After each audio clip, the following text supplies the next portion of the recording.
L-Y-M-O-N-D. Middle name is Louis, L-O-U-I-S.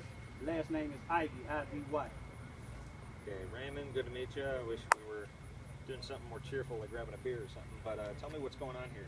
What's going on here is we have a bunch of violence in all the black communities with a chief of police, Robert Hearns, some people call him Bobby Hearns, who's been the chief.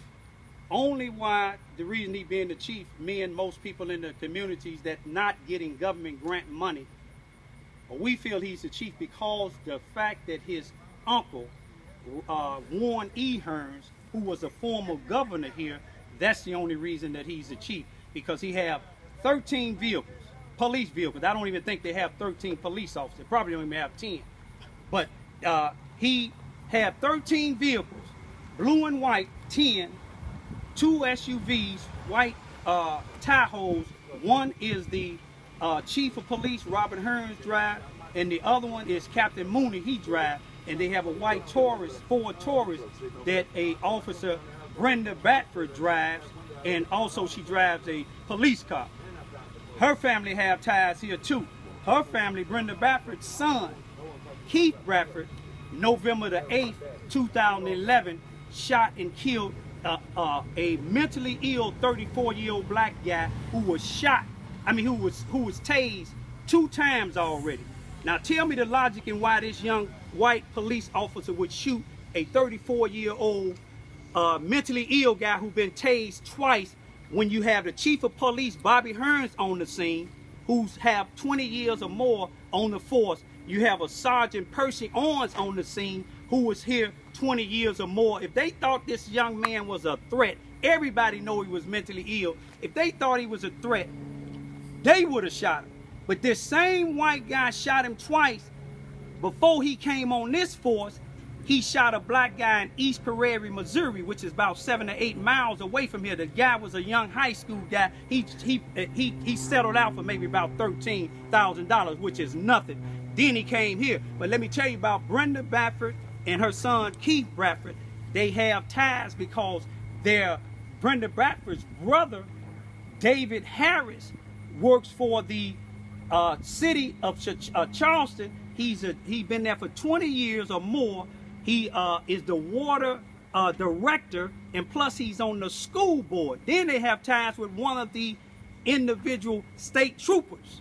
If you look at who on the school board, it's all ties with Robert Hearns, the people from the school, the people from the courthouse, and the people that's running this city. It's all ties. They're not concerned. If you look across the street from me, that's 702. Over here, this is 702 Vine Street. 702 Vine Street. If you look close on this sign, if you can zoom in on it, I want you to do it when you get to the station.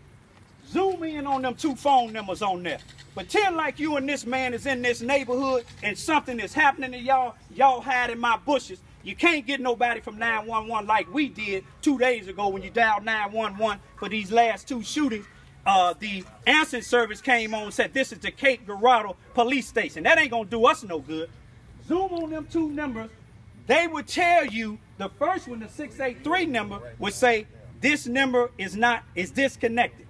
The bottom number, it said 1-888-773 dope. That's meaning it got to be something to dope. You dial that, it has nothing to do with dope. What is this building up here for?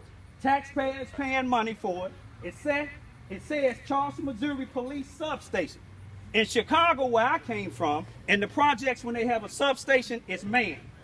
Every place over here, this is where all the shooting and killing. If you go on the other side of my bushes over here, 2 years ago, on the other side of these bushes here, 2 or 3 years ago,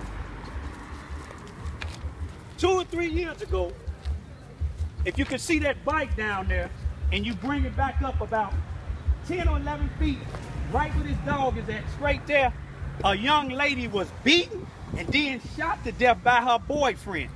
Had they had somebody in this station, it wouldn't have happened.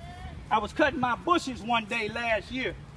Right down here, as I was getting the trash out, I got a cardboard Marlboro box with 5 brand new 40 caliber bullets. The next day, a guy shot on the next street.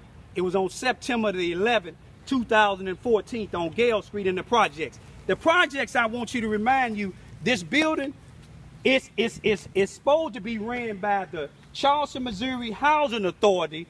Paul Page, director, and Bobby Hearns, the chief of police for the city of Charleston. They supposed to monitor this. If you go to their office, Paul Page at 700 Elm Street, they done changed it from Elm Street to Cy Williams, that's S-Y, Cy Williams Avenue.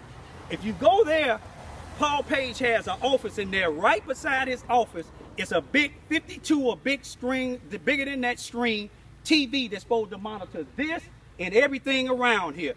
You go to the police station, they have the same thing in front of the dispatcher's office. They have this big screen. What are they doing with it? Watching the football games or watching some type of porn at night? Because they can't be watching this community, because this last year when they had a lot of shooting, the mayor, he need to go too. He put the east side of town, this is the east side, 99.9% is black on, the west side. Let's get that right. The west side of town, he put it on lockdown. He put it on curfew because of the violence. In Baltimore, Maryland, when them police did what they did, the mayor, that's a much bigger city than this. The mayor put the whole city on curfew. Why would he just put this side of town?